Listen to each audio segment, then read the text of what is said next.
Now at 6, COSI is making science fun, or more fun. Their new exhibit, The Science Behind Pixar, is now open. This exhibit walks families through the animation process, starting as an idea to then becoming a full-blown, beloved animated film, like we all know.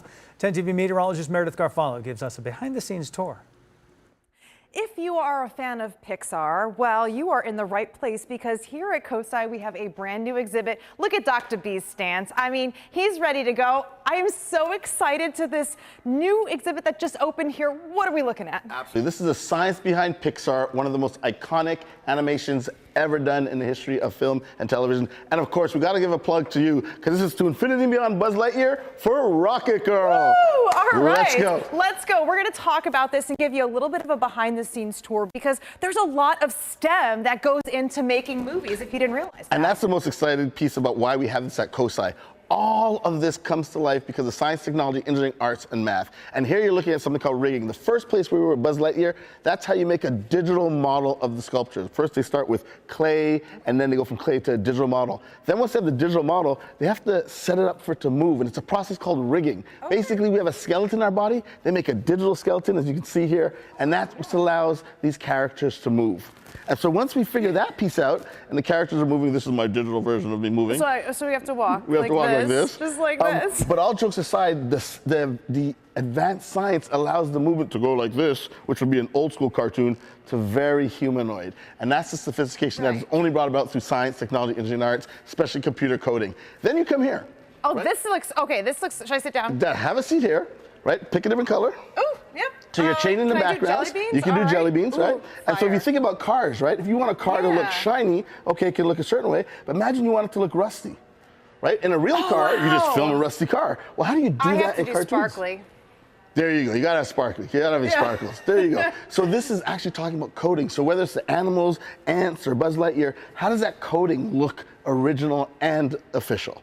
Rain for the weather. There we go. All right, so what's our next stop So now that we've done the coding, we've done the rigging, we got the movement, now you actually do the animation. And what the animation is, they literally take pictures step by step, and they take tons of photos step by step, and then you put them all together, and then it brings out a really lifelike movement. And that's what we show over here in the animation piece. It's like taking these characters and bringing them to life, where it's way different than, say, Bugs Bunny back in the day, which I love, by the way, but this is really cool. This is cool. Have a seat here. Okay. All you gotta do is spin this wheel, spin it slowly, and look at the screen. As you're spinning it, that would be one form of rigging. But if you're trying to figure out the exact speed, spin it faster.